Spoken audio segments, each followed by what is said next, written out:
Adobe Firefly is the all-in-one creative studio with AI-powered image and video editing for today's creative process. Built for creators of every kind, Firefly helps you generate, edit, and experiment fast. Because the asks aren't getting smaller, the budgets aren't getting bigger, and the timelines, oh yeah, still tight. With all the best creative AI models in one place, Firefly brings your ideas to life. Unlock a better way to make with Adobe Firefly. Hi, Ryan Reynolds here for Mint Mobile. Are you looking for a beach read this summer? May I suggest your big wireless bill? It's got suspense, mystery, a slightly flat, emotional arc, and a shocking twist where you realize you've been overpaying the entire time. Fortunately, though, Mint's story is better. Every plan, $15 a month, even unlimited. That's it. Happy ending, zero tears. Give it a try at mintmobile.com/save. Upfront payment of $45 for 3 months, $90 for 6 months, or $180 for 12-month plan required. $15 per month equivalent. Taxes and fees extra. Initial plan term only. Greater than 50 gigabytes may slow when network is busy. See terms. There's no place to escape to. This is the last podcast. On the left. That's when the cannibalism started. What was that?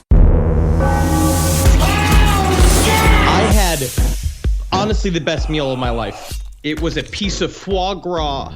The size of a fucking CD. Like, it was so fucking floppy. That goose must have been so fat by the time it was over. That goose was living its best life. Its best life being force-fed constantly? For about 6 weeks.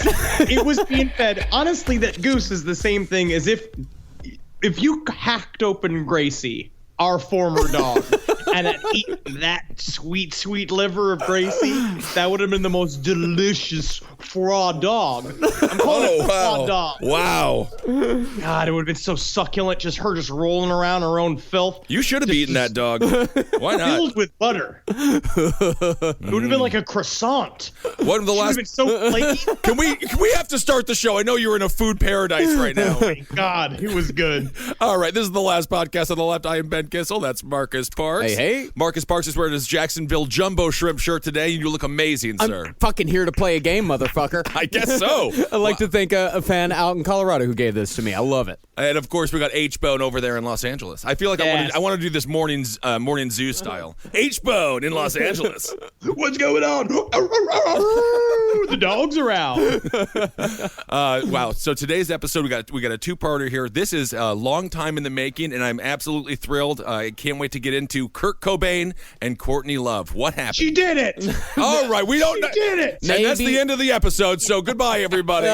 No, that's Henry Zabrowski's theory, obviously, as he screams it from the mountaintops that Courtney did it. But there's ruining it right up top. No, there's a lot more that people didn't that people aren't aware of because the narrative has been so the lies have just been so pervasive in this story. There's a lot of ins and outs of this case. It is extremely complicated, and it inspires a lot of emotion in people, yes. one way or another. Did it. Can you leave it alone for a second? Did it. For example, Henry's incoherent ramblings on the other end.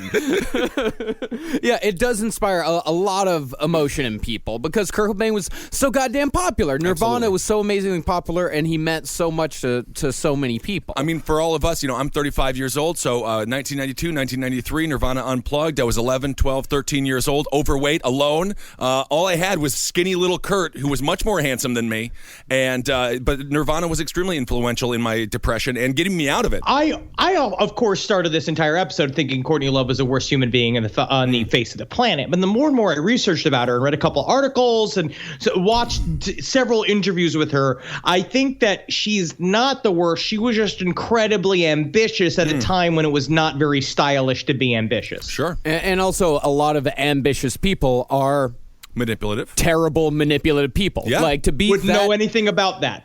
But at the same time, she was also a great musician, and Hole was a solid band. So let's get into this. Yeah. So Kurt Cobain, if you don't know, because we've got a lot of younger listeners here. It meant a lot to your uncle. Yes, he did. And we're technically I am the face of uncles everywhere. Yes, exactly. And body of uncles everywhere. Yeah. Well, Kurt Cobain was the lead singer of the 90s rock band Nirvana and, in my opinion, was America's last true rock star. On April 8th, 1994, Cobain was found at his Seattle, Washington home, dead from the double whammy of a massive heroin OD coupled with an apparent self-inflicted gunshot wound to the head. Apparent. There are some that believe that Cobain did not commit suicide and was, in fact, killed by persons unknown, although most point towards his soon-to-be ex-wife, Courtney Love, then the lead singer of the rock band Hole. Now, our aim on this series is to present both sides of the argument, both suicide and homicide, because honestly, if there was any solid evidence that Courtney Love was responsible for his death, she would be in jail right now. And by the way, can you imagine watching Courtney Love in a female prison? She would be the warden in like 4 minutes. Is it bad that I just popped like a crazy boner? No, that's allowed. Thinking of that, it's very conflicting. Honestly, she was so public about it, and she talked so much fucking shit about the trial and about his suicide and all that stuff. She would definitely be in jail right now if they could figure out how to put her in jail. Yeah. They would have loved to. Yeah. Now, we would play some Nirvana tracks for you here on the show today, but Courtney Love owns the rights to most of Nirvana's tunes, and I'm honestly more afraid of Courtney Love than I am of the Church of Scientology. Rightfully so. So, if you've never heard Nirvana or only know the hits, I made a Spotify playlist of my favorite Nirvana tracks along with some of the original versions of songs that Nirvana covered on Incesticide and Unplugged. And you can find those if you search my name on Spotify. All right. Now, I will say that in doing the research of the life of Kurt Cobain, particularly his time with Courtney Love, I don't know if I have ever rolled my eyes as much as I have while hearing these people talk. They are obnoxious. They are. I mean, they're kids. Are they obnoxious because they're musicians, or are they obnoxious because they're addicted to heroin? Bit of both. Bit of both. Okay. Column A, column B. Yeah, column A, because column B. heroin does not make you an interesting person. No, it it's really actually doesn't. quite the opposite. Yes. Yeah. And they're also musicians, and a lot of musicians, particularly like the super brilliant ones like Kurt Cobain, not particularly great people, not particularly nice people. A lot of them are super obnoxious and kind of boring. That's why they learned to play the guitar. Let the guitar talk. Yeah, I remember exactly. listening to an interview with Jimi Hendrix, and I was so surprised because he was just like, the guitar is just like a piano, but it's thinner. Like, he would just say, like, dumb shit. I mean, like, why? I thought Jimi Hendrix would be brilliant. Right. However, I think that Generation X, as well as Kurt Cobain, is misunderstood. People looked on him like they were all doom and gloom with a soundtrack of like super depressing music, but Generation X actually did have a pretty good sense of humor. They were just insufferable smartasses. Well, I think we got a lot of our sense of humor from Generation X. Obviously, we do fairly dark humor, gallows humor, one might call it, here at Last Podcast on the Left, and they probably have an influence on that. Oh, yeah. But Fuck you, Kissel. They probably do, Henry. Yeah, Mr. Show, Kids in the Hall. Sure. I mean, those guys, they were funny as hell. A lot of these musicians were funny as hell, too. And that's the thing about Kurt Cobain. The HBO documentary Montage of Heck seems to be pretty hell-bent on portraying Kurt Cobain like a constantly on-the-edge basket case who might as well have been holding a gun to his head since his parents' divorce when he was a kid. The entire time I was watching that documentary, just like, go fuck yourself. This is so, oh my God, everyone, they're twisting everybody's words. They just play sad songs. They would show all of these footage of like, Kurt Cobain would just get a camera, running around, and he was like a very artistically expressive kid, and they tried to put him on drugs when he was a kid for ADHD and like problems paying attention, like we all did, like I did. Yes. I was chained to a fucking grocery cart. That's how they solved my problem. Oh, well, that's probably healthy for your overall love of food and consumption. Yes, it definitely a weird sexual thing with having a chain from my waist of my onesie jumper to the grocery cart while I ran towards food. So you were basically like Bob from Dawn of the Dead, like when a person would walk by him, but instead it was just like a thing of Trick cereal or something. Yes, but he would just get a camera, and he was always like doing little art projects, and it was like him filming dogs and stuff, and then they just like put over it like something in a way, like over each footage, and be like, this isn't sad. This is dumb shit kid fucking around with a video camera. That's what I behind it. But it was also a perfect, I guess, it was a reaction to the 80s when everyone was so happy and everything was glitter and glam, and they were just like, screw all that. Yeah, and they also took footage from 1991, the year punk broke, which was a documentary that a lot of the guys it was mostly focused on Sonic Youth, like a tour that Sonic Youth, Nirvana, and Dinosaur Jr. did in Europe in the early 90s, and they play that as some sort of rock star out of control type of moment. Like, look at how out of control he is, but it's just a bunch of goofy kids having fun. Right. Because that's what you also got to remember. These are kids. Mm-hmm. I mean, when Nevermind hit, Kurt Cobain, I think, was 24. Wow. Dave Grohl, the drummer, 21, 22. They were just kids. So they were. Do you imagine if you were given several $1 million as a 24-year-old? All of my clothes would be beer can hats. I believe I might be dressing similarly to you as well, and my nostrils wouldn't exist. It would just be one hole, like an anteater or something. Well, about Kurt Cobain and his general temperament, a lot of his friends said that the suicide came as a complete and total surprise. They never said that he was suicidal. Sure, he made some hyperbolic statements, and one of the tracks, Left Off in Utero, was I hate myself and I want to die. But even Kurt himself said emphatically that was just a joke. It was a smart-ass thing that he would say when people asked him, hey, Kurt, how you doing? He'd go, I hate myself and want to die.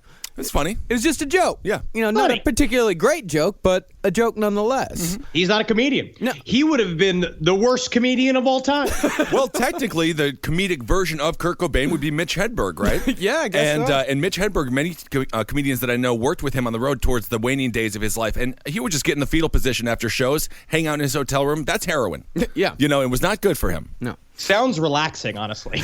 I don't know. It's like it is shaking exercise, and that's what I'm not quite sure about. In the 1920s, it was. Okay. Now, was Kurt Cobain depressed? Sure, he was a Gen Xer. A lot of them were depressed and moody and surly most of the time, except for Dave Grohl, who always seemed to be happy, and Sonic Youth, who seemed to have a pretty good time most of the time. The only person who ever said Kurt Cobain was suicidal was his wife, Courtney Love, and she never mentioned anything about suicide to anyone until after his death, although it must be said that all those close to him accept the suicide conclusion, at least publicly. Now, you have to remember, when someone's really super, super famous, everybody in their weird circle around them wants to show the world that they know them better than anybody else. Right. Like Kurt Cobain was about property. People viewed him as a piece of property. Mm-hmm. His friends back at home said the whole thing about how he never wanted to commit suicide. He was happy-go-lucky. We really knew Kurt. We're the ones that knew Kurt. Other people didn't know Kurt. Courtney comes out and says he wanted to commit suicide. It's the only thing he ever talked about. I'm the only one who knows Kurt. Meanwhile, Kurt's nowhere in this conversation because he's so fucked up and now useless because he's so famous or whatever it is he's dealing with all the time. Well, and he's got a lot of pressure on him. He's very fragile. He's just a person. He's like, I want a pastrami sandwich. I was thinking about maybe having gin for lunch. He's just a dude. Yeah. So the problem is this whole story is marred by people talking shit that they don't know anything about. Yeah. This is a huge story of he said, she said, with some evidence thrown in there for good measure. But Courtney, that's the thing, is that Courtney, when she started talking, especially after the suicide, she started hitting the suicide angle hard right as soon as Kurt was dead. In many interviews that she immediately gave, she said that Kurt was the third or fourth person in his family to commit suicide, calling it the Cobain curse. But the thing is, nobody in Kurt Cobain's family actually committed suicide before Kurt. The other ones that are cited a lot of the times, they were violent deaths, yeah, but they were accidents, although they could be twisted to look like suicides. But they are like such weird accidents. Like his uncle dropped his gun and he got shot in the chest. He was a police officer. He dropped his gun. He popped up saying hey, is everybody okay? He didn't realize he fatally shot himself and then he dropped. It's like these things are it just comes from a legacy of losers. It's people possible. who die on accident. It is also sort of people who put themselves in positions where death might be more likely, like a father who is disgruntled and hates his life. And he's like, it's raining outside. I'm going to go fix the antenna on the roof. Every time it rains, he She goes and fixes the antenna. He's just like, maybe this time, strike me. I dare you to hit me. I dare you to hit me, you false god. Well, the other violent death was an uncle, like a granduncle, who had an aneurysm and fell down the stairs. And how they get to the suicide angle with that is they say that he was warned that if he didn't stop drinking, then he was probably going to die, but he kept drinking, kind of like how Kurt Cobain kept doing heroin and kept putting himself in dangerous situations. So perhaps a curse of addiction would be more appropriate. Yeah, I'd say so. You mean addiction to rock and roll lifestyle? Yeah. Yep. Nothing groovier than a brain aneurysm. I don't know about that. No, the reason why these half-truths and many other half-truths were repeated ad nauseum without any fact-checking was because the main source of news during the aftermath of Kurt Cobain's death was Kurt Loder from MTV News, who repeated everything Courtney said as Bible fact, and the rest of the media followed their lead. When you rewatch that footage of Kurt Loder, you could tell that this is his Walter Cronkite moment. Yeah. He is putting on the serious face. He's got the old school Apple computer in front of him, like he's clicking clacking on the very ancient internet. It's pretty impressive. Yeah, this is 1994. I mean, it's very odd to try to explain to people who weren't around then what MTV was like in 1994. Totally different. MTV News was something that you watched every week, and it was like, what's going on with Soundgarden this week? It was pretty awesome. And then I'll never forget when I actually got to see Slash's face. They're like, they revealed it, sort of. It was a really special occasion. And Kurt Loder, and it's literally just sunglasses grafted onto skin. Basically. I can't get them off. I can't get them off if I want to. Oh, yeah. MTV News was awesome. Kurt Loder is the reason Kennedy became a libertarian, little known fact. Really? Yes. Wow. I just remember Tabitha Soren. Oh. Yeah. Oh, Tabitha Soren was a big part of this as well. It was Kurt and Tabitha. They were the co-anchors of MTV News. This is the most uncle episode we've ever had. Come here closer. Let me tell you what it was like when they used to have funny little interstitials on MTV. It wasn't all just zip zap and Atlanta's hot wives of soccer players or whatever it is now, little child. Hot wives of soccer players has to exist. Son, sit down. It's time for me to tell you about a little show called The Head. Tabitha Soren. The Head was amazing. Oh, the Head was great. Now, concerning those half-truths, the first thing you got to know about Courtney Love is that she's a liar. She's manipulative. Nothing she says can be trusted, as her statements have been disproven again and again or contradicted by herself throughout the years. But on the other hand, Kurt was also a liar. Buzz Osborne of the Melvins, who went to high school with Kurt, said that Kurt was, quote, the master of jerking your chain. He said, and I'm inclined to agree with him, that 90% of Montage of Heck is bullshit. Oh, yeah. It's all about putting sad music under fucking childhood drawings. It's the whole fucking documentary. Right. Yeah. Now, there's a story told in the movie through a recording Kurt made about how he had once tried to fuck a special needs girl when he was in high school, and when everyone found out, he tried to kill himself by laying in front of a train with a cinder block on his chest, but the train switched tracks at the last minute. Now, Buzz said that there was no way in hell he wouldn't have heard this story already, as Aberdeen, Washington, where they grew up, was a small town. Besides, Buzz, along with all the rest of his friends, would have given Kurt shit about this constantly. Yeah. Rightly so, if it had actually happened. This is pre-internet era, so this was that was the rumor mill all around middle school and high school. Were these interesting stories? Yeah. It's also important. I think it's important for people to realize that, like, any ambitious rock star that wants to make it, right, or who has any idea of a future scope. Courtney Love was very naked about that. She said what she wanted. She saw a hole. That's a funny little. It's a fun pun. She saw a hole in music that she could put herself into, where she created this sort of new persona for herself.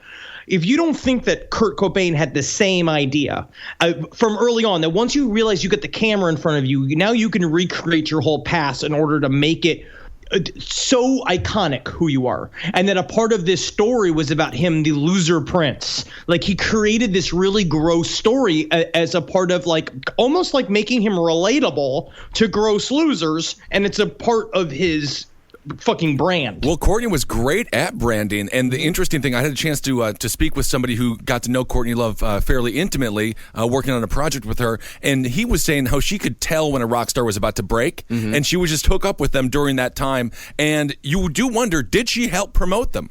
Because she was out there, she was vocal, she was a heck of a character, and obviously she did many negative things, but she did have a good business sense in that way. She did, but she wasn't really involved in all that. By the time Courtney Love came around, Nevermind had already come out, and it had been out for a little while at that point. I mean, the thing is about Nevermind and about Nirvana is that nobody expected this to be a hit. It came completely organically. Kind of like this podcast. Yeah. Who's going to die first? Not it. Not it. Oh, Marcus, you're gonna die first. Now I gotta ask myself: did I not say it on purpose? I don't know, buddy. Well, either way, you're dead, so it really doesn't matter. Paragold has luxury homes' largest selection of outdoor furniture, lighting, decor, and more. Discover pieces in every style from more than 2,000 of design's best brands. Shop in-store or online at Paragold.com. Paragold, luxury lives here.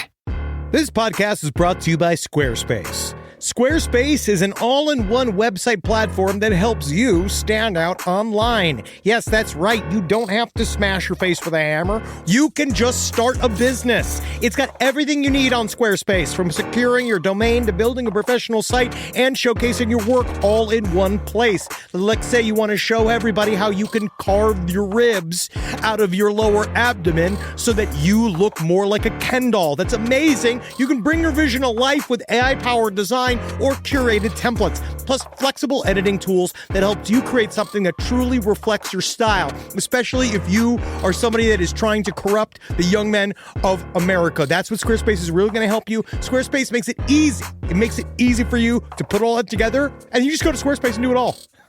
Thanks, Braden. Head to squarespace.com/left for a free trial. And when you're ready to launch, use offer code LEFT to save 10% off your first purchase of a website or domain.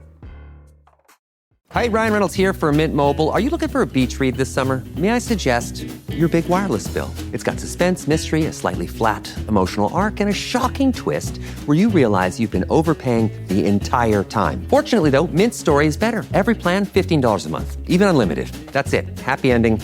Zero tears. Give it a try at mintmobile.com/save. Upfront payment of $45 for 3 months, $90 for 6 months, or $180 for 12-month plan required. $15 per month equivalent. Taxes and fees extra. Initial plan term only. Greater than 50 gigabytes may slow when network is busy. See terms. You see, in my head, Courtney Love was like the pallbearer to Kurt Cobain's Undertaker. I have to approve it. That's a WWE reference, and I love it. Saint makeup. Well, furthermore, concerning the documentary, they take a lot of his journal entries completely out of context to reinforce the idea that he was massively suicidal, shaping them to form a narrative, because that's the narrative that they were telling, that he was a poor, tortured soul who was constantly on the edge and just killed himself one day, or at least that his suicide was just completely inevitable. And also, at this time, we did have a disconnect with our celebrities, as opposed to now where you can follow them on Twitter. Like, there was that notion of you want your rock stars dead, sort of that classic Bill Hicks bit and stuff like that, as opposed to now where it's like, I follow them on Twitter, and you have more of an intimate relationship. Yeah. Kurt Cobain was a larger, he represented something much larger than just a human being. Yeah, and also Nirvana hated giving interviews, and they hated the rock press, so it was pretty rare that you could get any like actual rare tidbit of information out of these guys.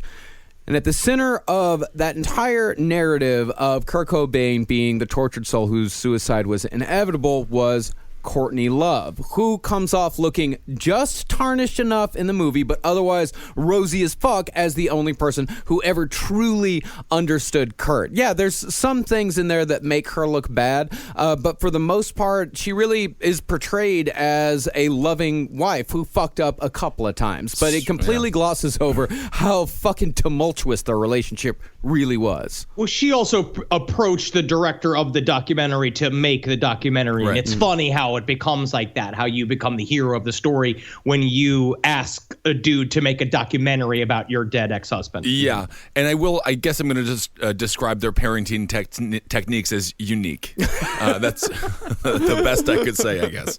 Now, Courtney Love admittedly is indeed a brilliant person. albeit highly manipulative. One of the caseworkers at a reform school she was sent to as a teenager called Courtney the most shrewd, cunning, devious person the caseworker had ever seen, something that Courtney was very proud of. But one thing she didn't necessarily let slip is that she was a trust fund kid.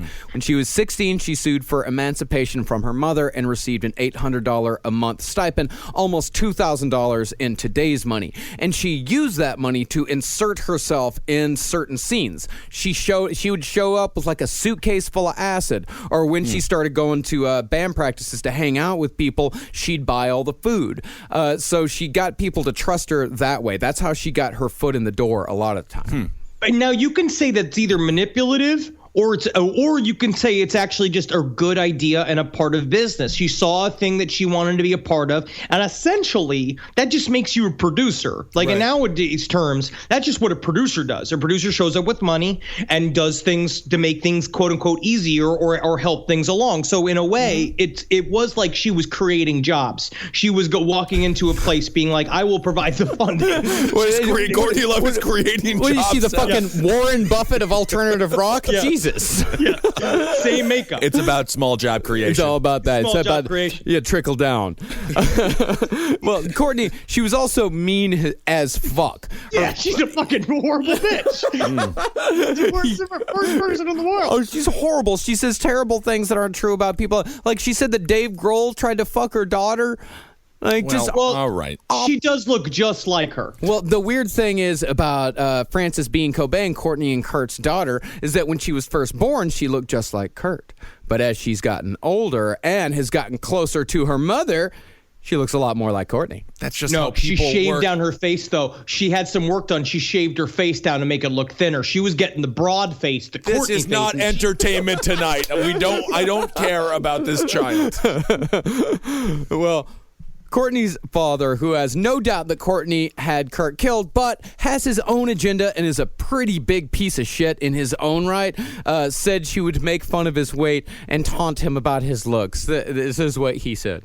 She had this knack for making me feel worthless and ugly. She's so good at putting people down. She used to write me letters and call me her fat fucking father. And I was like, hey, let's just fucking slow this down for a second. You know what I mean? Maybe call me bald first. I don't know. Obviously, I'm sensitive about the weight. She seems to really have changed you in a way, made you sadder. Yeah. Hasn't changed the weight, though.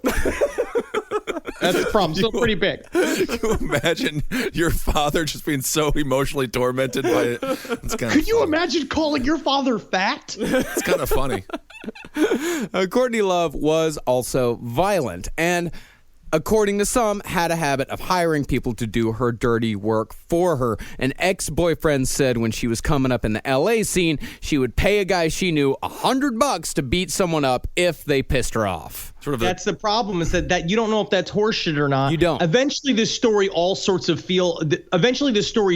feel like it's high school rumors that got turned into international news because everyone's a millionaire. I like the idea of Courtney Love being the Tanya Harding of punk. I think that's a great idea. Here's $100, go kneecap him.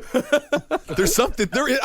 You know what? I'm going to end up liking Courtney Love. I just know it. By the end of all this, I'll be like, Courtney's kind of a fun person. Yeah, just like you ended up liking L. Ron Hubbard. Kind of. And damn Courtney. Again, it's creating jobs. She went out there paying a guy to beat somebody up. But the problem is that in the punk community, if you just give guy $100, he's going to end up buying a bunch of Cheetos. Yeah. And he's not going to beat somebody up. He's like, thanks. And then all of a sudden he's just high for 3 days. Or he'll just roll it up and he'd be like, well, I don't have any money. And he's like, no, it's a $100 bill. And I thought that was for Coke. What do you spend the money? And, to Courtney's credit, Hole ain't half bad. Hole's actually pretty fucking good. The first album, Pretty on the Inside, is pretty good, but I'd say you'd honestly be better off listening to like Bikini Kill or Babes in Toyland or L7 or something like that if you're looking for more substantial Riot Girl material. And even if you're looking for like super good sludge, go for Mudhoney. So it was... I had no idea the words that Marcus just said, by the way. I just want to... I honestly, it all just sounds like types of weed. It all just sounds like weed strains. I got a fucking eighth of some Bikini Kill. All right. Yeah, dude, it's like real. And so it was that in 1991, Courtney Love was actually a respected musician in her own right, as Pretty on the Inside was getting very positive reviews. And for Kurt's part, Nirvana's breakout album, Nevermind, had already been released and was an almost immediate hit. And we really can't overstate how big Nevermind actually was. Within 9 weeks, the album was certified platinum, selling 1 million copies. And this was a band that very few people had heard of. They were big in the underground scene, like a lot, because this was their second album. Bleach had come out a couple of years earlier in '89, I think. So people knew who they were. And also, for the most part, like, this music wasn't on the radio at all. The music was so good that people bought it, grown men bought it, even though there was a naked baby on the cover. Yes. Well, nowadays you just can't have naked babies anywhere because the pedophiles come out of the fucking woodworks. Right. But back in the day, it was art. And Pete Townsend loved it. I guess so. Research. He was doing research, Henry. No, Smells Like Teen Spirit, the hit that made the whole album, it was such a hit that Colgate paid $670 million to acquire the makers of the deodorant Teen Spirit. Wow. Because that's what it was named at. It was something like Kathleen Hanna from Bikini Kill had written Kurt Smells Like Teen Spirit on Kurt's wall, and that's where the title of the song comes from. Oh, It just smells like Teen Spirit. And just to give you an example of how far-reaching this really was in a pop culture context and in a commercialism context, here's a commercial from 1992 from the Teen Spirit deodorant. Smells like Teen Spirit. Smells like the ocean. It's so good. Wow, it smells really natural. I'm a smellologist. It is Caribbean cool. And this smells good. I knew it smelled like Teen Spirit. Hey, this is for girls. This smells like Teen Spirit. Can I have it? We are the worst generation. Yes, I love the the ozone depleting, greenhouse emitting, natural. It's natural. It's like, you know what natural is? Not spraying a bunch of chemicals under your armpit. Oh no! Teen Spirit was a roll-on. Oh, Yeah. That's why it was able to have so many wonderful flavors.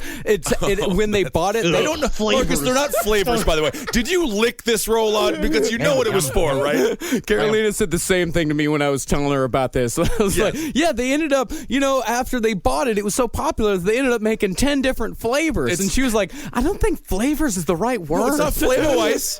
It's not flavors. If you're licking it, it's the only flavor you'll get is numb. Yeah, or maybe an autism that comes from it. I'm not sure what happens if you lick nothing but roll-on deodorant for years. By January of 1992, Nirvana had kicked Michael Jackson off the top of the charts. That's how big this was. They kicked off fucking Michael Jackson, but admittedly, they were replaced the very next week by Ropin' in the Wind by Garth Brooks. Oh, gotta love Garth. I know. Well, it's the album that had Rodeo on it. Yeah, sure. And honestly, man, when in 1991, I actually, in my small Texas town, we didn't really hear Nevermind until a young man named Brandon Kelly, this poor motherfucker, moved from Seattle, Washington to Rochester, Texas. Oh, no. in like 1992. If you ever when it was like the best time to live in The Seattle. fan that understood Kurt Cobain's pain the most was this man. But he brought with him all like the Nirvana albums and a whole bunch of other like awesome music from that time period. And he was friends with my brother, and my brother introduced me to all of this music through that. So that's how I came upon it. It was pretty fucking awesome. God, your parents must have been so scared. Nirvana, Ted Bundy pictures on the wall, random ghouls hanging outside your window. All day, just telling everybody how you hope to find a skeleton. I hope I find a skeleton today, Mom. I actually did used to do that. I'd go out in the field like... We were not being satirical in our description. One time I did find a rock that looked kind of like an ear, and I kept that because I thought it was an ear bone. That's good job. Great story. Thank you, Marcus. I'm known for my stories. Nevermind would stay on the Billboard Top 200 for almost 5 years. And to give you an idea of what that's worth now, the Cobain estate made $50 million in 2006 alone when Courtney Love sold 25% of her stake in the Nirvana back catalog to a music publishing company.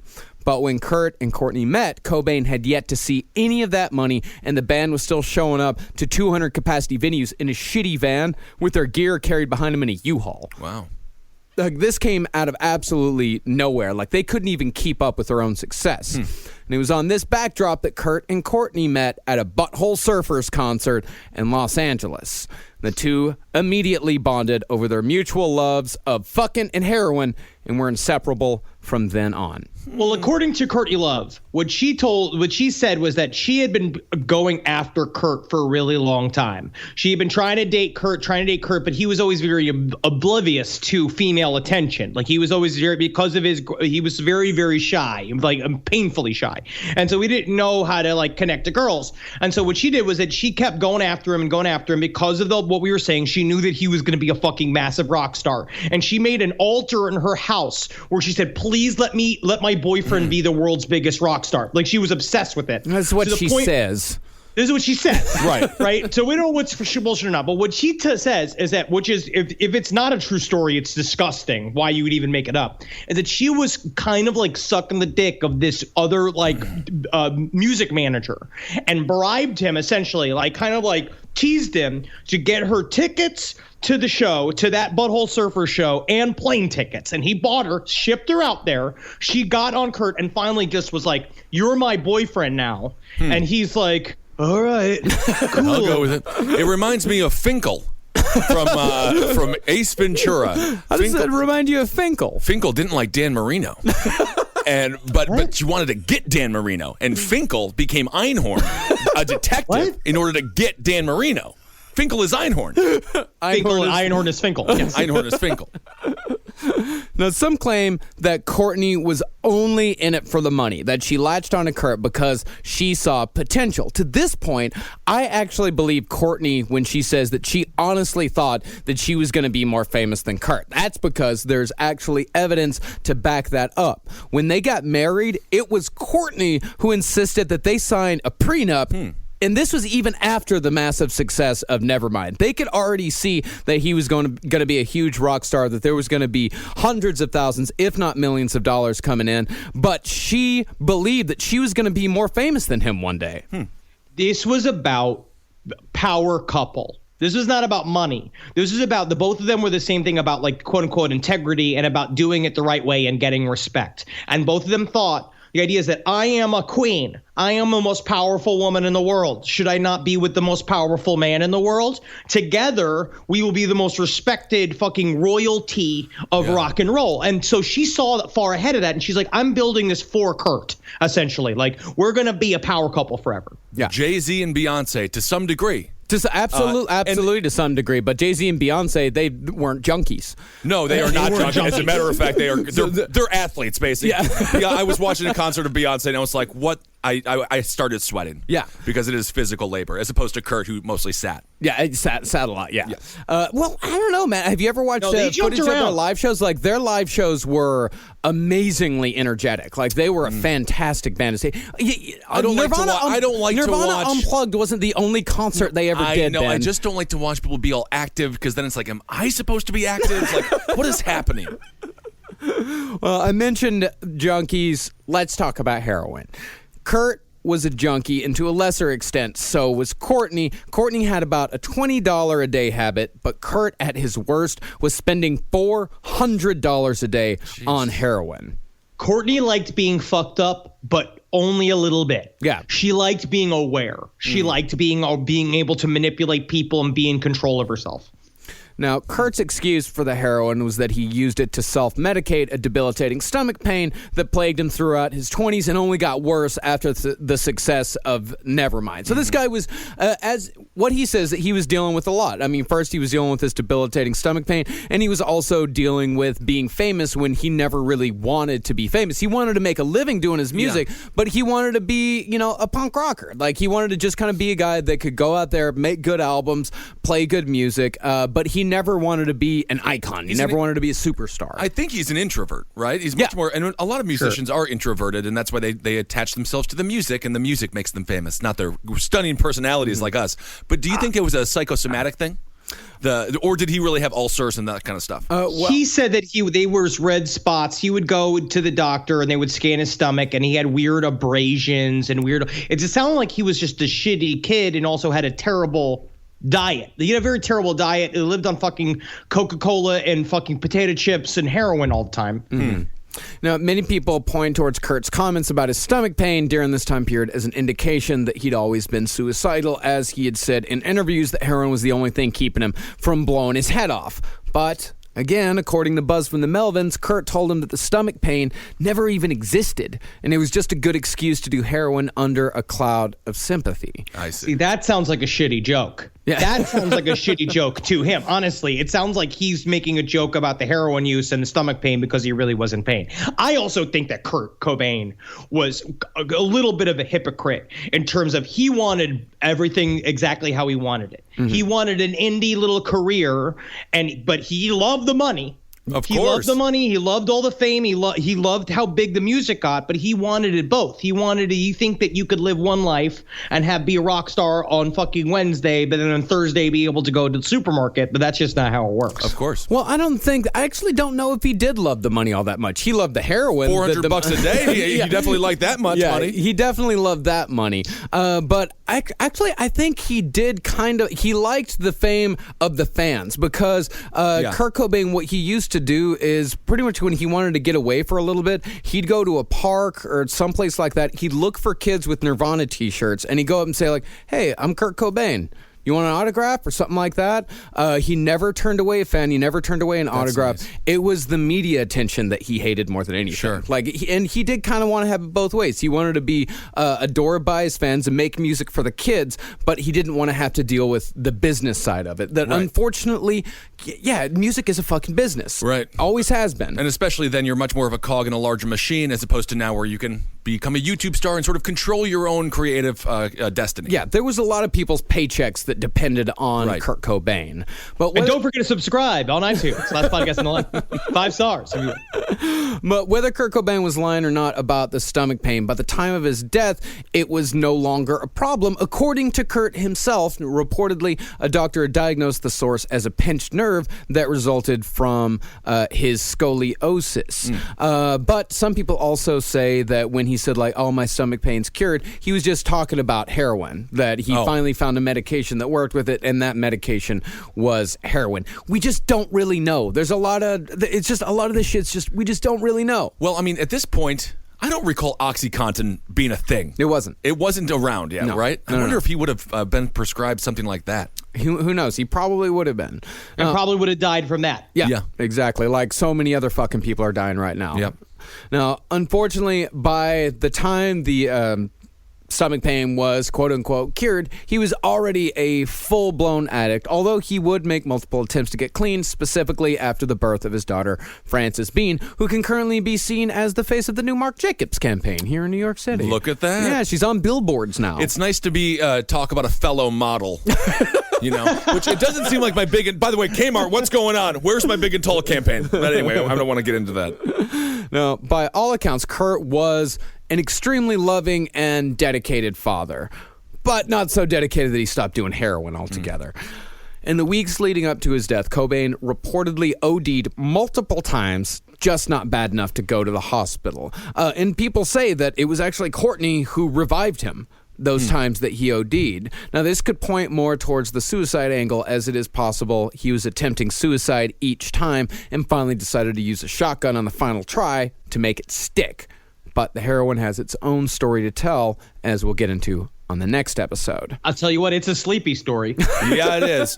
I just don't fully understand heroin. It's not a party drug. It's such a, I guess it's a very personal experience, I suppose. Yeah. It replaces everything. Yeah. The whole point is that it replaces everything. It lowers all stakes because it makes it so that you just don't give a shit about anything. So you don't have to worry about your career. You don't have to worry about your marriage. You don't have to worry about being a dad. You don't have to worry about anything. It just evens the playing field to the point where you are a fucking walking skeleton. Yeah, it's kind of a zombie person. Well, it's a drug of despair. Yeah. So, despite a new kid being introduced into the mix, things were rapidly deteriorating with Courtney. First, there was the money, which was getting to be more and more important to Courtney Love. Now, when the royalty checks for Nevermind started coming in, Courtney noticed that Dave Grohl, the drummer and current lead singer of Foo Fighters, and Chris Novoselic, bassist and currently political activist, and 6'7". Yes. Wonderful guy. Big, very tall man. Very tall. They used to mock him when I was growing up. Riddled with clots. Most likely. Well, Courtney noticed that the other two guys in the band were getting the same share as Kurt, despite Kurt being the principal songwriter. When they first signed the Nevermind deal, they were like, yeah, 3 ways. Why the fuck else would we ever do it any other way? It was like a punk rock ethos type thing. Yeah. And, I mean, you say like Kurt Cobain loved the money. I mean, as long as he had $400 a day, he was fine. Okay.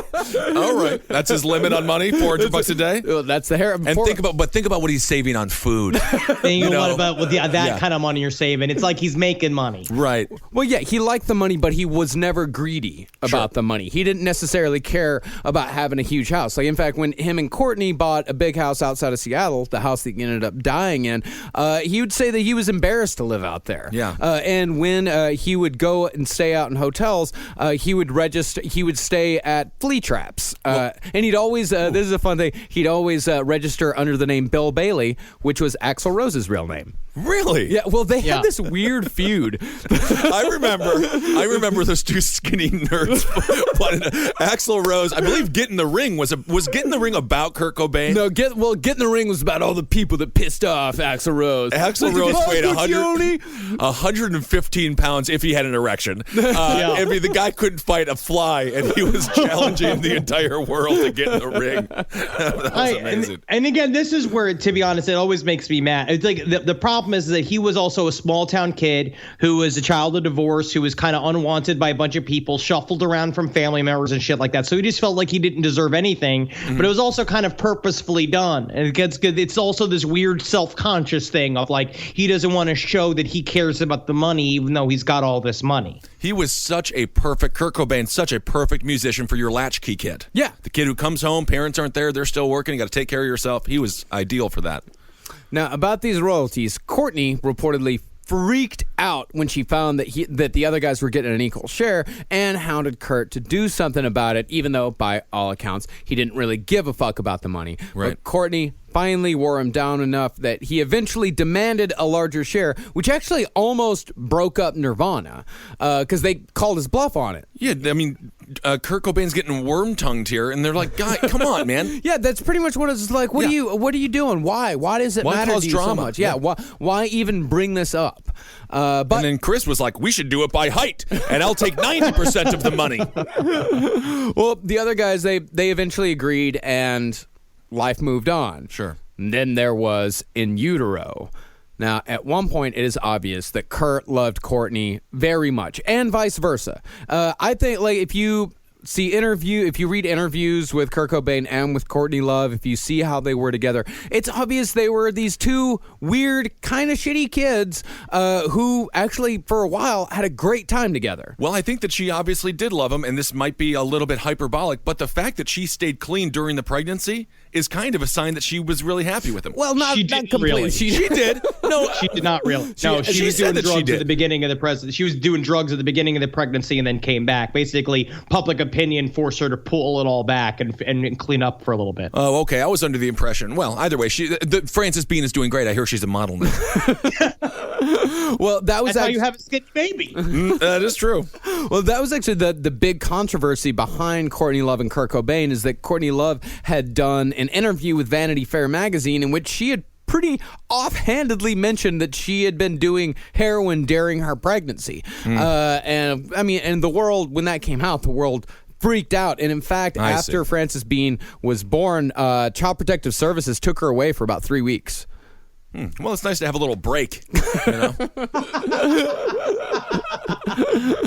Well, that's the thing about Courtney. Most people did love her at first, but the more a person was around her, the less they seemed to like her. She was super charming. A lot of people said it was very easy to fall in love with Courtney Love, but the more they were around her, the more the word abrasive was used. Can you imagine if the name of her band was Love and her name was Courtney Hole? Yeah. Honestly, I often get it switched. Courtney Hole. Sounds like someone who's just always late to court. Hi, Ryan Reynolds here for Mint Mobile. Are you looking for a beach read this summer? May I suggest your big wireless bill? It's got suspense, mystery, a slightly flat, emotional arc, and a shocking twist where you realize you've been overpaying the entire time. Fortunately, though, Mint's story is better. Every plan, $15 a month. Even unlimited. That's it. Happy ending. Zero tears. Give it a try at mintmobile.com/save. Upfront payment of $45 for 3 months, $90 for 6 months, or $180 for 12-month plan required. $15 per month equivalent. Taxes and fees extra. Initial plan term only. Greater than 50 gigabytes may slow when network is busy. See terms. Now, Kurt, he was no exception to these people that tended to get tired of Courtney. By 1993, Kurt was writing lyrics like those heard on All Apologies, in which he sang "married, buried" over and over and over again. Oh, man, it's a great rhyme. It's a great rhyme. It sounds great. It comes down to just rhymes. Yeah. And on Heart-Shaped Box, which was named for the first gift Courtney ever gave Kurt, he sang, "Throw down your umbilical noose so I can climb right back," along with "I've been drawn into your magnet tar pit trap," which is the grossest way you can describe someone's vagina. Is that what that is? Magnet tar pit trap? She has a very rare disease called gargoyle vulva, where it's charcoal black. I didn't realize that. I actually know a little bit about what that looks like, but I won't talk about it. Yeah. In other words, talking about these lyrics, they were not the lyrics of a man happy with his marriage. But on the other hand, he was again a smartass, and he could have been writing these lyrics as a response to the public's opinions about Courtney, which were, needless to say, not high at this point because of the Vanity Fair article. But also, to bring up fucking Beyonce and Jay-Z again, she just did the same shit to him in that Lemonade thing where she used the relationship drama to sell fucking records. And so it's the same shit. It's like he could be doing the same exact thing. I don't think he was doing it to sell records, though, because this was a purposefully non-commercial album. They hired Steve Albini, who's like, the big underground producer, to record this album because they didn't want to just repeat Nevermind, because in fact they said they didn't like Nevermind that much because the production was so amazingly slick and commercial. Steve Albini, I'm sorry, I just immediately pictured somebody pushing a hot dog cart and, "This is Steve Albini's Weenies. Come on down." Albini's Weenies. Nothing but pure black tar heroin in these weenies. Great for making music and terrible for falling in love. Oh, my goodness. Well, actually, Steve Albini, one of his bands is Big Black. Oh, okay. And Big Black's fucking awesome. Industrial. But yeah, Steve Albini is behind a lot of your favorite albums. He's amazing and did like a fucking great job actually producing In Utero. And even though they didn't use all the songs that he produced, that's a whole different conversation. It's a good thing he's not a hot dog salesman. Eileen Wuornos would have had to kill him. Well, either way, people describe Courtney's treatment during and around the recording of In Utero as nothing short of terrible. Like, she'd constantly hurl abuse his way, her favorite insult being dumb fuck. Is that she call him dumb fuck over and over again, and she was always fond of saying that he couldn't hail a cab by himself, because he was becoming completely and totally emotionally dependent on her. Right, and he was addicted to heroin, so he probably was acting, kind of foolishly. Yeah. Also, he was probably not a great person to be around. Yeah, it's not nice to say to somebody though. He also liked that someone else was calling the shots. Yeah. Because then he didn't have to. Again, he's high on heroin all the time. He's overwhelmed constantly about his job and all the shit that he's dealing with. He loved that Courtney wanted to come in and take care of everything because then she gave him something. Right. But if you listen to some people, it was becoming pretty obvious that he was getting tired of it. On March 1st, 1994, just a month before Cobain's death, he supposedly called his lawyer from backstage at Nirvana's last show and told her that he wanted to draw up a will specifically excluding Courtney as a benefactor. I can't wait till we get this successful, that we are calling divorce lawyers right before we step on stage to do last podcast on the Left Live. Henry, you're not married. We can't give you a divorce. I'm trying to get divorced from chocolate. See, Cobain was, according to the lawyer, planning to leave Courtney, and because they had signed a prenup, Courtney was going to only get a small settlement, if anything at all. The lawyer also said Courtney had called her and told her to find the meanest, most vicious divorce lawyer in town, and also asked if it was at all possible to void the prenup both her and Kurt had signed. Now, there was indeed a will drawn up just before Kurt's death, according to police, but Kurt hadn't had a chance to sign it yet, and police have refused to reveal whether or not it does indeed exclude Courtney. And some say it was odd that a man in his mid-20s would have even had a will, which points towards suicide again, but when you factor in that he was at this point a multi-millionaire with an extremely dangerous drug habit, it's not so far of a stretch. I agree. Also, he was a dad. Yeah. Once you have a kid, that shit starts popping up. Because then it's about making sure something's going to happen. You're going to give the money can go to can go to his daughter. Yeah. Right. So after that show in Germany, Kurt canceled the rest of their European tour due to a throat ailment and flew to Rome, where he was joined by Courtney. And this is the site of the supposed first suicide attempt, according to Courtney. After dinner on March 3rd, 1994, Kurt called up a bellboy at the hotel where they were staying and sent him out to pick up a prescription for Rohypnol, better known as the date rape drug. Oh, right away, sir. Absolutely right away. You need something to fall asleep on your own dick? Absolutely. I'll do that for you, sir. Nice bellboy, I guess. Yep. Also, what they gave Jason in Freddy versus Jason. Really? That's what the guy injected into his neck, remember? And then he gets sliced in half? Oh, yeah. Rohypnol. Now, when the bellboy returned, Kurt and Courtney ordered 2 bottles of champagne and proceeded to mix booze and pills, which you should never, ever, ever do. Right. There you Never. go, Mr. and Mrs. Bailey. I hope you enjoy this little here superside cocktail. Hope you do. Need me help with your bags? Oh, no, you'll be dead soon, huh? All right, be seeing ya. A little bit of tippins for the bellboy. Why is our bellboy in black and white? Now, when Courtney woke up, she found Kurt unresponsive with blood coming out of his nose, and so she called an ambulance. Now, Courtney said in Montage of Heck that this was a suicide attempt. He had done it, she said, because she had thought about cheating on him. That's it. That she hadn't cheated on him, hadn't even told him she was thinking about it, but just her thinking that she was going to do it was enough to send him over the edge. But she still made it about herself. Yeah. As opposed to a man obviously crying out for help. Yeah. And she also says in the documentary that they pumped 67 pills out of his stomach when at another interview had said that they pumped 50 pills out of his stomach. And now I don't know where the fuck she's getting her prescriptions filled, and I don't know how it works in Italy, but it seems a little unlikely that they were able to send a bellboy out into the night to get over 70 tablets of an extremely powerful tranquilizer. Now, according to this prescription here, sir, it says 70 pills. Now, you trying to kill the entire hotel? Well, that sounds like a good idea. Thank you, sir, for your tip. Up. Easiest part to get. Never seen an easier thing. One time I had to get an elephant into Alice Cooper's bedroom in order he could fuck the trunk. And I tell you what, he did it. He did, huh? And also, the doctor who actually treated Cobain at the hospital said that there were nowhere near that many pills in his system and that it did not appear to him at all that this was a suicide attempt. He was just being an idiot. But the question does remain, if Courtney wanted Kurt dead, why would she call an ambulance? Why not just let him die then? Right. Interesting. Because also you had not signed the fucking will yet. Well, because she was still all set up. She should have just killed him then. Mistakes. Hindsight is 20/20, Henry. Should have just let him die. But she was also on roofies. She was also on roofies, but she had woken up. Quick to act. I really don't. I don't think that she's not a stone cold killer. No, she's not. She's not a stone cold killer. But you also wonder if this was a suicide attempt. Then why didn't she tell anybody? Yeah. Why did she keep it to herself? Why did she not say to anyone like, "Hey, we should probably look after Kurt a little bit"?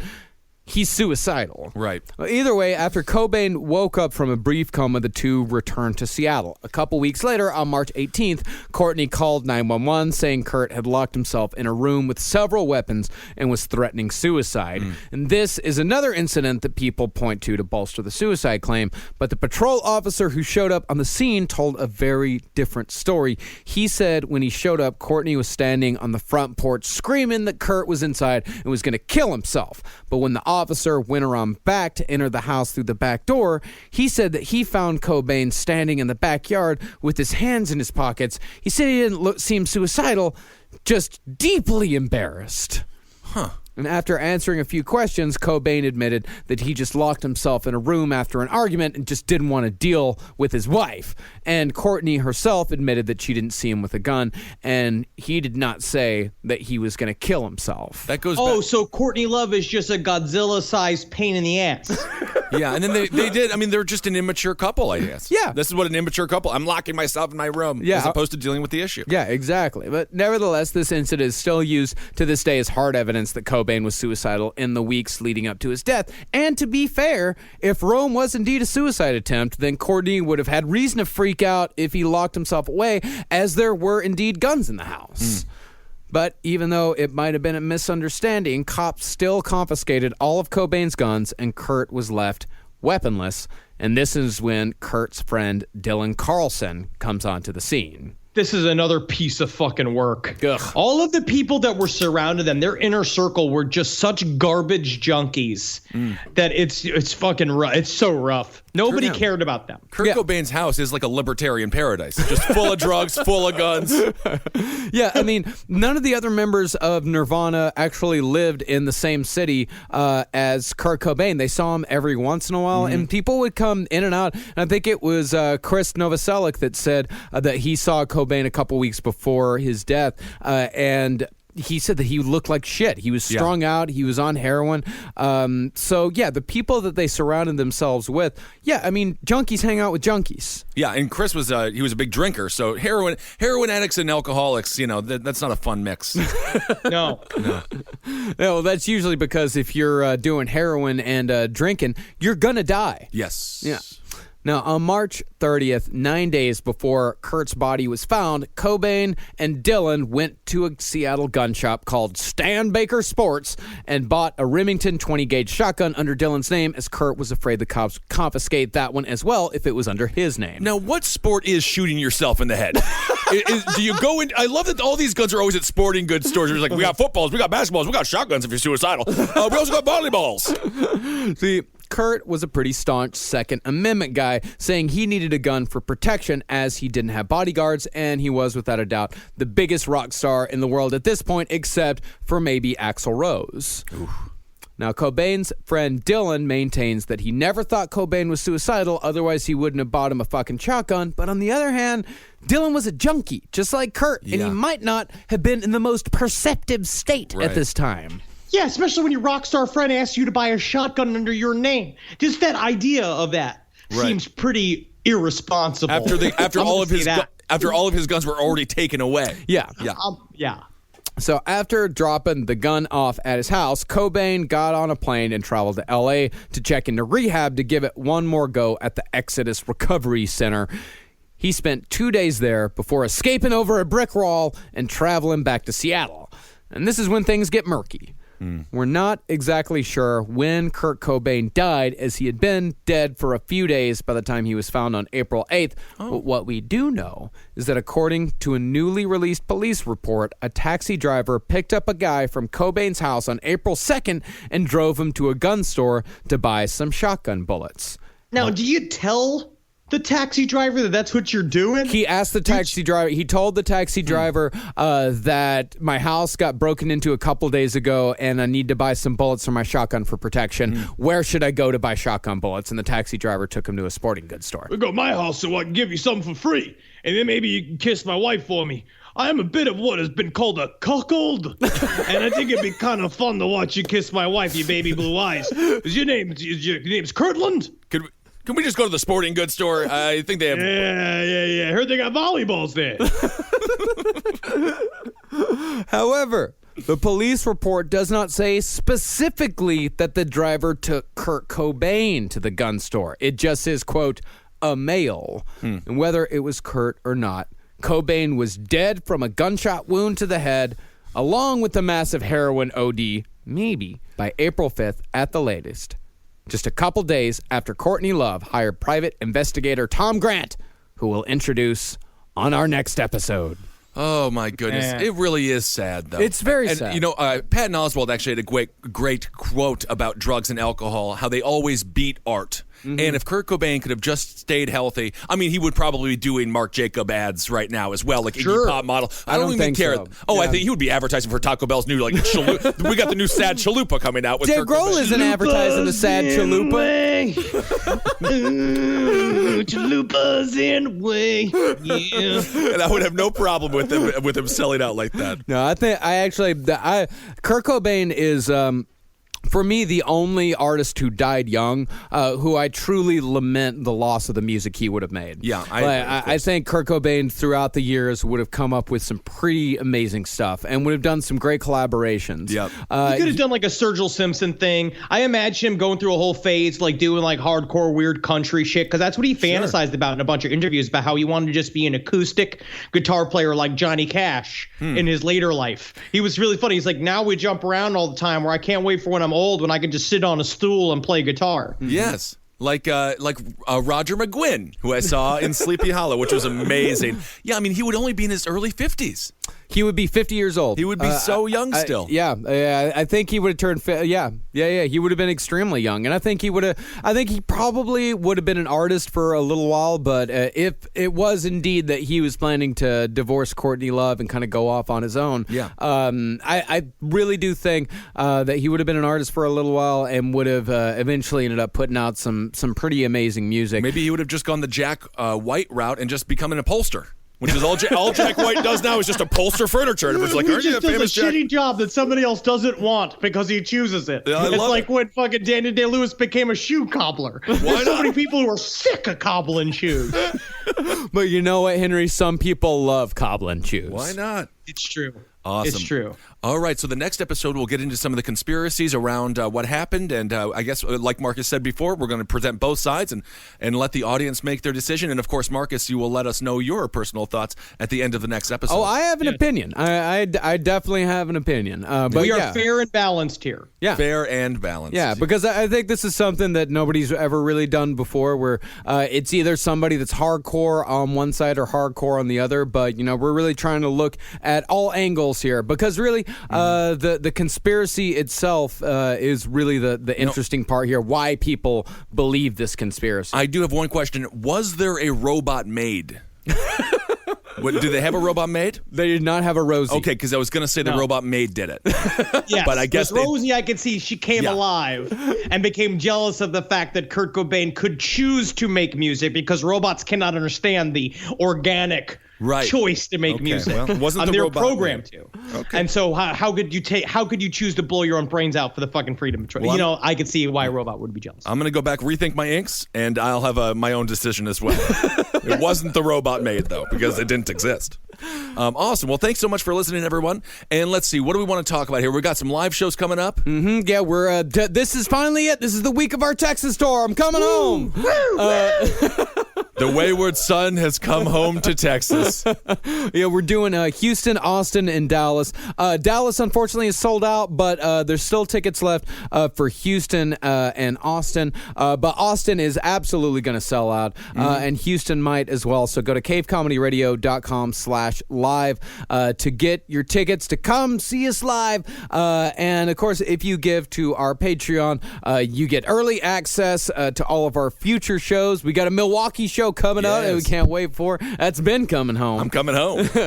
And if you give just $1, you get early ticket sales to all of our future upcoming shows. And we thank everybody who has given our Patreon so far. Couldn't tell you how much we appreciate it. Patreon.com/lastpodcast on the left is where you go if you feel like we deserve it. Absolutely. And it's kind of nice that we can finally stop asking you to vote for stuff and stop. I don't have to ask for you to watch Your Pretty Faces Go to Hell. We already did it. Thank you so much for everybody who watched everything. Yes. Check us on Last Stream on the Left every Tuesday, 8 p.m. on Eastern Standard Time on AdultSwim.com. That's easy. That's free. Yeah. That's fun. And check out all the shows here on CCR. Page 7, Sex and Other Human Activities for all your political needs. Abel Against Top Hat for all your drunken fun needs. Roundtable of Gentlemen. What am I doing? Did your brain just break? You just said Sex and Other Human Activities for all your political needs and Abe Lincoln's Top Hat for your drunken friend needs.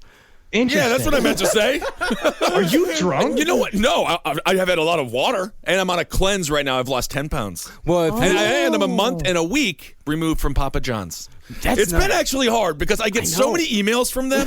My emails, I get Domino's and Papa John's, and they blast me. You block them. I don't want to block them because I also love them. This is my garlic sauce is my heroin. You could go back. You can, if you can figure out how to do it in fucking moderation, you can go back to having pizza. I can't because it's for $60. You can get 10 pizzas. $60? I spend an average of $60, and then I do a healthy tip. You eat pizza. You eat Papa John's specifically like a military barracks. Yes, but it's just me. And then, but anyway, a month and a week, and I've lost 10 pounds. Congratulations. Thank you very much. I'm trying my best. Yes, so Abel gets top at Roundtable of Gentlemen, page 7, Sex and Human Activities, movie signs with the Mads, and all the and Wizard of the Bruiser, we must say that. And I want to thank the Cowmen. They made an amazing jingle for the BK for BK campaign, which is going extremely well, and we're having a lot of fun. And the jingle will be played probably on a top hat episode or something like that. Of course. Thank you, and you're welcome. It's absolutely hilarious. And I'm coming in support for Ben Kissel, BK for BK. Vote for him so that I get closer to the Brooklyn presidency. That's what I want. I want the power. You have the power of having the AIDS, being able to walk city halls without being worried about being issued a ticket.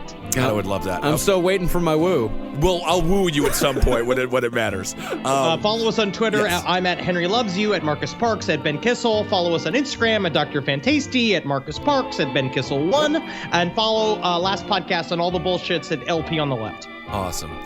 Hail yourselves, everyone. Hail Satan. Hail Gin. Hail me. Magustalations. Yeah. Yes. Always. Yes. Always. Congratulations for no liking questions. Yeah, thank you. Congratulations for liking this.